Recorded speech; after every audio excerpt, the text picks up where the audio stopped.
जगत में प्रत्येक व्यक्ति को किसी ना किसी प्रकार की निर्बलता अवश्य होती। जैसे कोई बहुत तेजी से दौड़ नहीं पाता तो कोई अधिक भार नहीं उठा पाता, कोई असाध्य रोग से पीड़ित रहता है तो कोई पढ़े हुए पाठों को स्मरण में नहीं रख पाता। ऐसे अनेकों उदाहरण और भी हैं। क्या आप किसी ऐसे व्यक्ति को जानते हैं जिसे सब कुछ प्राप्त हो और हम जीवन की उस एक निर्बलता को जीवन का केंद्र मानकर जीते हैं? इस कारणवश हृदय में दुख और असंतोष रहता है सदा। निर्बलता मनुष्य को जन्म से अथवा संजोग से प्राप्त होती है, किंतु उस निर्बलता को मनुष्य का मन अपनी मर्यादा बना लेता है। किंतु कुछ व्यक्ति ऐसे भी होते हैं जो अपने पुरुषार्थ और श्रम से उस निर्बलता को पराजित कर देते हैं। क्या भेद है उनमें और अन्य लोगों में? क्या आपने कभी विचार किया है? सरल सा उत्तर है इसका। जो व्यक्ति निर्बलता से पराजित नहीं होता, जो पुरुषार्थ करने का साहस रखता है हृदय में, वो निर्बलता को पार कर जाता है। अर्थात निर्बलता अवश्य ईश्वर देता है, किंतु मर्यादा मनुष्य का मन ही निर्मित करता है। स्वयं विचार कीजिए।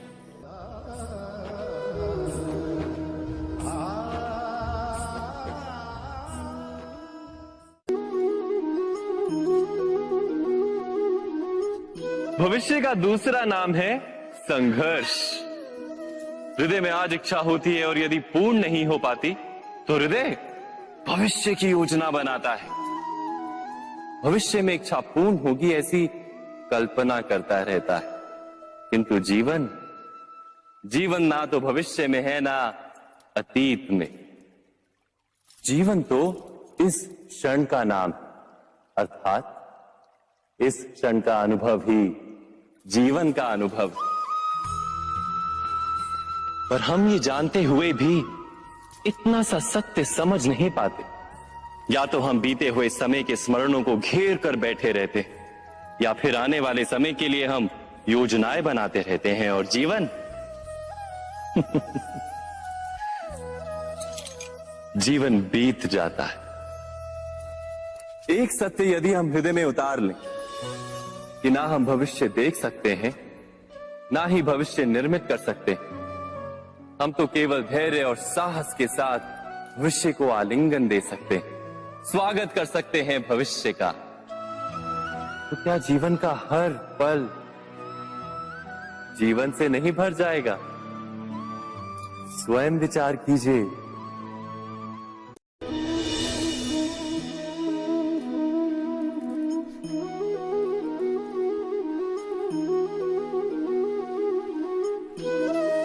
ज्ञान प्राप्ति सदा ही समर्पण से होती है, ये हम सब जानते हैं। किंतु समर्पण का वास्तविक महत्व क्या है? क्या हमने कभी विचार किया? मनुष्य का मन सदा ही ज्ञान प्राप्ति में विभिन्न बाधाओं को उत्पन्न करता है। कभी किसी अन्य विद्यार्थी से ईर्ष्या हो जाती है, कभी पढ़ाए हुए पाठों पर संदेह जन्मता है और कभी गुरु द्वारा दिया गया दंड मन को अहंकार से भर देता है। नहीं, क्या ऐसा नहीं होता? न जाने कैसे कैसे विचार मन को भटकाते हैं और मन की इसी अयोग्य स्थिति के कारण हम ज्ञान प्राप्त नहीं कर पाते। मन की योग्य स्थिति केवल समर्पण से निर्मित होती है। समर्पण मनुष्य के अहंकार का नाश करता है। ईर्ष्या, महत्वाकांक्षा आदि भावनाओं को दूर कर हृदय को शांत करता है और मन को एकाग्र करता है। वास्तव में ईश्वर की सृष्टि में ना ज्ञान की मर्यादा है ना ज्ञानियों की। गुरु दत्तात्रेय ने तो गाय और श्वान से भी ज्ञान प्राप्त कर लिया था। अर्थात विषय ब्रह्म ज्ञान का हो या जीवन के ज्ञान का या गुरुकुल में प्राप्त होने वाले ज्ञान का, उसकी प्राप्ति के लिए गुरु से अधिक महत्व है उस गुरु के प्रति हमारा समर्पण। क्या यह सत्य नहीं?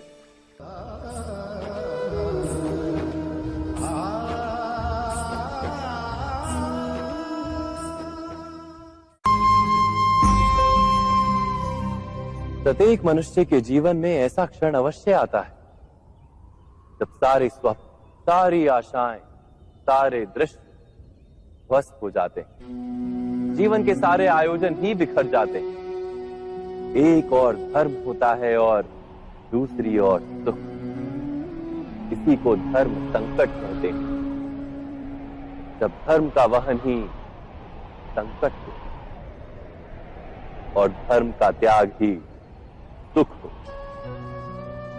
विचार कीजिए, कभी किसी स्वजन के विरुद्ध सत्य बोलने का अवसर प्राप्त हो जाता है, कभी ठीक दरिद्रता के समय सरलता से चोरी करने का मार्ग प्राप्त हो जाता है, कभी किसी शक्तिशाली राजनेता या राजा के कर्मचारी का अधर्म प्रकट हो जाता है। सबके जीवन में ऐसी घटना बनती ही रहती है। अधिकतर लोग ऐसे किसी क्षण को धर्म संकट के रूप में जान ही नहीं पाते। हमें किसी प्रकार के संघर्ष का अनुभव ही नहीं होता। सहजता से सुख की ओर खींचे चले जाते हैं, जैसे मक्खी गुड़ की ओर खींची चली जाती। वास्तव में धर्म संकट का क्षण ईश्वर के निकट जाने का क्षण होता है। यदि हम संघर्षों से भयभीत ना हो, सुख की ओर आकर्षित ना हो, अपने धर्म पर दृढ़ रहे, तो ईश्वर का साक्षात्कार दूर नहीं।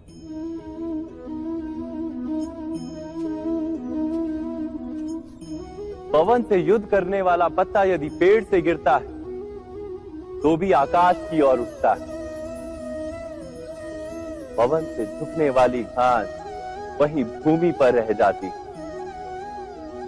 अर्थात धर्म संकट से यदि हम संकट को ही टाल दें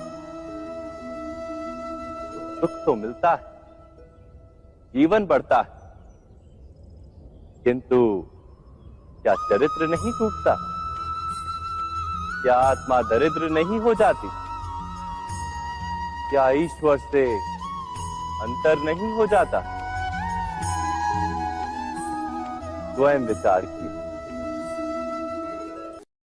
दो व्यक्ति जब निकट आते हैं तो एक दूसरे के लिए सीमाएं और मर्यादाएं निर्मित करने का प्रयत्न अवश्य करते हैं। हम यदि सारे संबंधों पर विचार करें तो देखेंगे कि इन सारे संबंधों का आधार यही सीमाएं हैं जो हम दूसरों के लिए निर्मित करते हैं। और यदि अनजाने में भी कोई अन्य व्यक्ति इन सीमाओं को तोड़ता है तो उसी क्षण हमारा हृदय क्रोध से भर जाता है। इन सीमाओं का वास्तविक रूप क्या है? क्या हमने कभी विचार किया? सीमाओं के द्वारा हम दूसरे व्यक्ति को निर्णय करने की अनुमति नहीं देते। अपना निर्णय उस व्यक्ति पर थोपते, अर्थात किसी की स्वतंत्रता का अस्वीकार करते हैं। और जब स्वतंत्रता का अस्वीकार किया जाता है तो उसका हृदय दुख से भर जाता है। और जब वो सीमाओं को तोड़ता है तो हमारा हृदय क्रोध से भर जाता है। क्या ऐसा नहीं होता?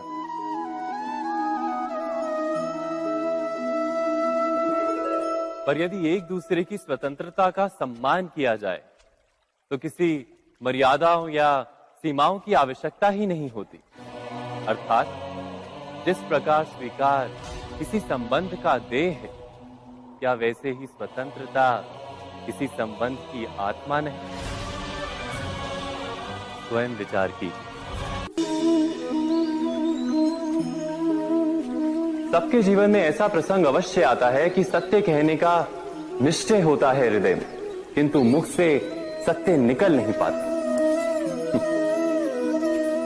कोई भय मन को घेर लेता है। किसी घटना अथवा प्रसंग के बारे में बात करना या फिर स्वयं से कोई भूल हो जाए उसके बारे में कुछ बोलना, क्या ये सत्य है?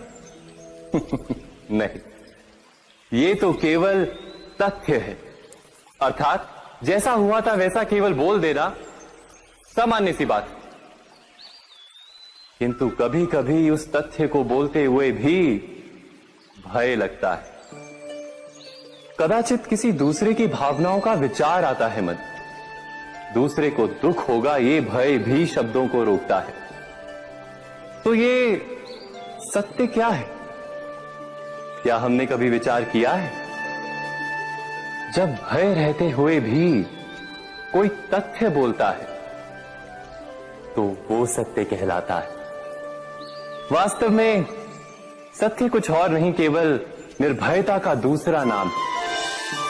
और निर्भय होने का कोई समय नहीं होता, क्योंकि निर्भयता आत्मा का स्वभाव है। अर्थात क्या प्रत्येक क्षण सत्य बोलने का क्षण नहीं होता?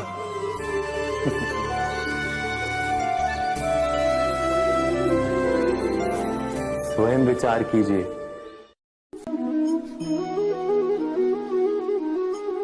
श्रेष्ठता का क्या अर्थ है? श्रेष्ठता का अर्थ है दूसरों से अधिक ज्ञान प्राप्त करना। अर्थात मूल्य इस बात का नहीं कि स्वयं कितना ज्ञान प्राप्त किया, मूल्य इस बात का है कि प्राप्त किया हुआ ज्ञान अन्य लोगों से कितना अधिक है। अर्थात श्रेष्ठता की इच्छा ज्ञान प्राप्ति को भी एक स्पर्धा बना देती है। और स्पर्धा में विजय अंतिम कब होती है?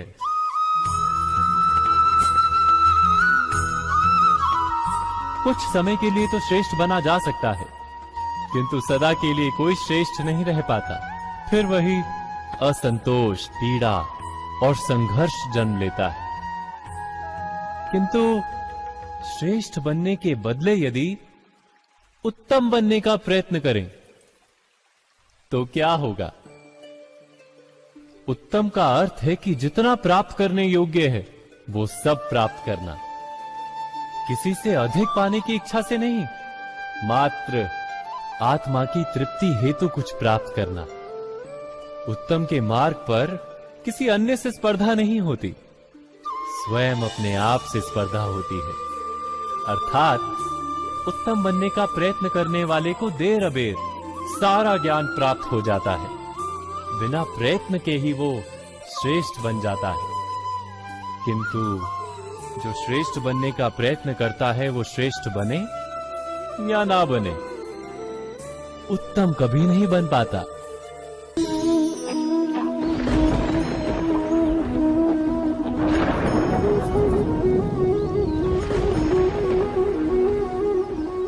सपनों और पूर्वाभासों के आधार पर हम भविष्य के सुख दुख की कल्पना करते हैं। भविष्य के दुख का कारण दूर करने के लिए हम आज योजना बनाते हैं।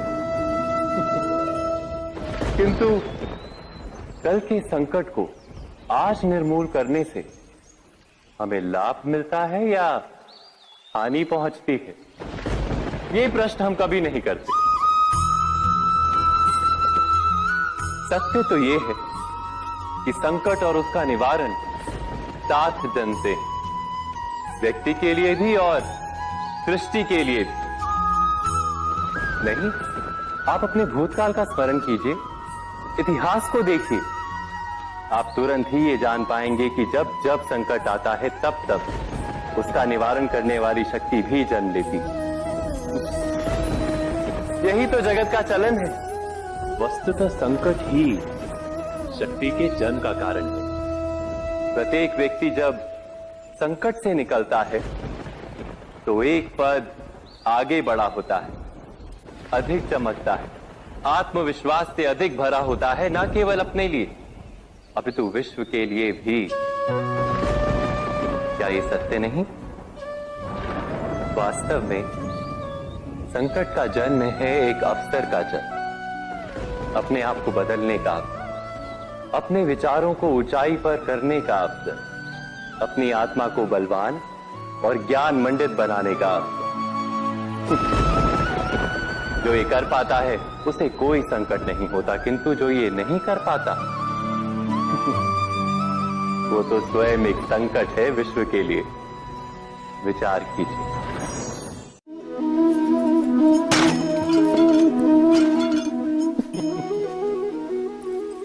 कभी कभी कोई घटना मनुष्य के जीवन की सारी योजनाओं को तोड़ देती और मनुष्य उस आघात को अपने जीवन का केंद्र मान लेता। पर क्या भविष्य मनुष्य की योजनाओं के आधार पर निर्मित होते हैं? नहीं। जिस प्रकार किसी ऊंचे पर्वत पर सर्वप्रथम चढ़ने वाला उस पर्वत की तलाई में बैठकर जो योजना बनाता है, क्या वही योजना उसे उस पर्वत की चोटी तक पहुंचाती है?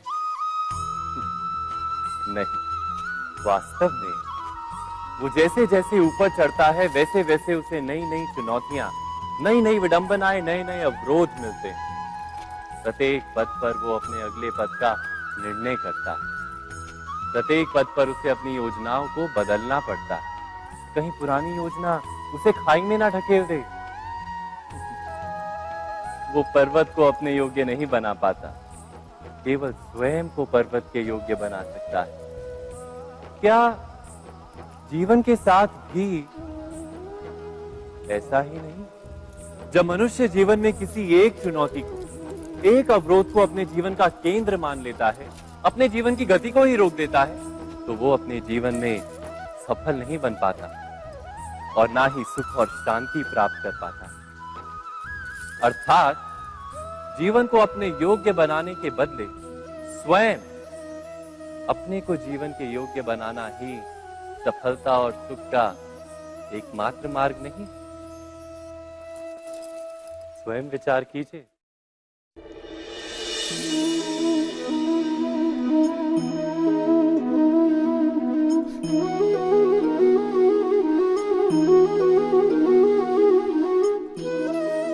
जीवन का हर क्षण निर्णय का क्षण होता है। प्रत्येक पद पर दूसरे पद के विषय में कोई निर्णय करना ही पड़ता है और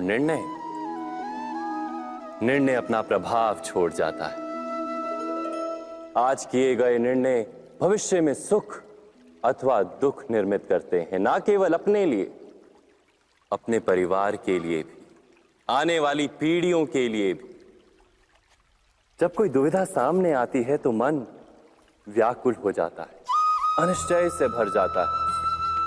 निर्णय का वो क्षण युद्ध बन जाता है और मन बन जाता है युद्ध भूमि।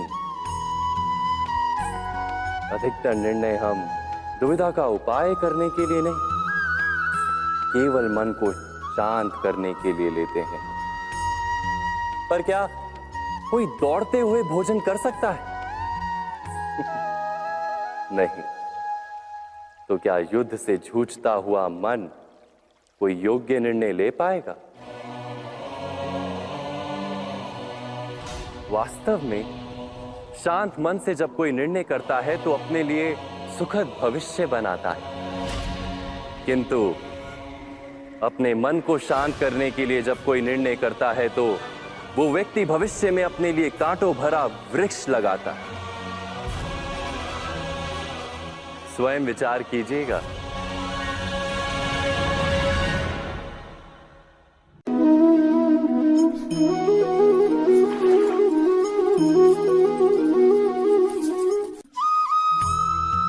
जीवन में आने वाले संघर्षों के लिए जब मनुष्य स्वयं को योग्य नहीं मानता, जब उसे अपने ही बल पर विश्वास नहीं रहता, तब वो सद्गुणों को त्याग कर दुर्गुणों को अपनाता है।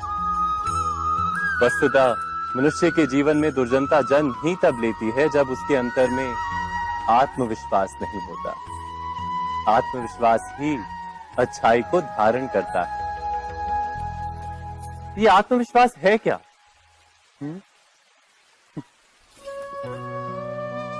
जब मनुष्य ये मानता है कि जीवन का संघर्ष उसे दुर्बल बनाता है, तो उसे अपने ऊपर विश्वास नहीं रहता।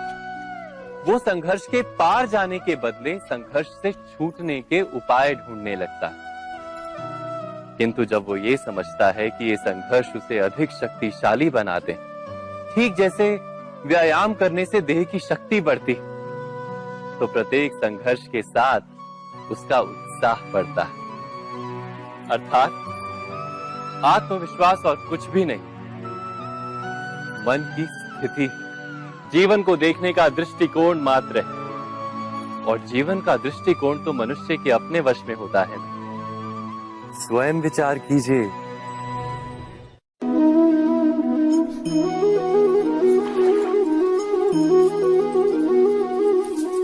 पिता सदा ही अपने संतान के सुख की कामना करते हैं, उनके भविष्य की चिंता करते रहते हैं। इसी कारणवश सदा ही अपने संतानों के भविष्य का मार्ग स्वयं निश्चित करने का प्रयत्न करते रहते हैं। जिस मार्ग पर पिता स्वयं चला है, जिस मार्ग के कंकर पत्थर को स्वयं देखा है, मार्ग की छाया, मार्ग की धूप को स्वयं जाना है, उसी मार्ग पर उसका पुत्र भी चले, यही इच्छा रहती है हर पिता की। निस्संदेह उत्तम भावना है ये, किंतु 3 प्रश्नों के ऊपर विचार करना हम भूल ही जाते हैं। कौन से प्रश्न? प्रथम प्रश्न, क्या समय के साथ प्रत्येक मार्ग बदल नहीं जाते? क्या समय सदा ही नई चुनौतियों को लेकर नहीं आता? तो फिर बीते हुए समय के अनुभव नई पीढ़ी को किस प्रकार लाभ दे सकते हैं? दूसरा प्रश्न, क्या प्रत्येक संतान अपने माता पिता की छवि होता है?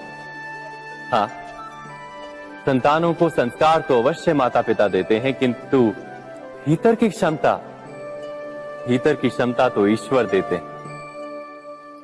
तो जिस मार्ग पर पिता को सफलता मिली है, विश्वास है कि उसी मार्ग पर उसकी संतानों को भी सफलता और सुख प्राप्त होगा। तीसरा प्रश्न, क्या जीवन के संघर्ष और चुनौतियां लाभकारी नहीं होती? क्या प्रत्येक नया प्रश्न एक नए उत्तर का द्वार नहीं खोलता? तो फिर संतानों को नए नए प्रश्नों, संघर्षों और चुनौतियों से दूर रखना, ये उनके लिए लाभ करना कहलाएगा या हानि पहुंचाना? अर्थात जिस प्रकार संतान के भविष्य का निर्माण करने के बदले उसके चरित्र का निर्माण करना श्रेष्ठ है, वैसे ही संतानों के जीवन का मार्ग निश्चित करने के बदले उन्हें नए संघर्षों के साथ जूझने के लिए मनोबल व ज्ञान देना अधिक लाभदायक नहीं होगा।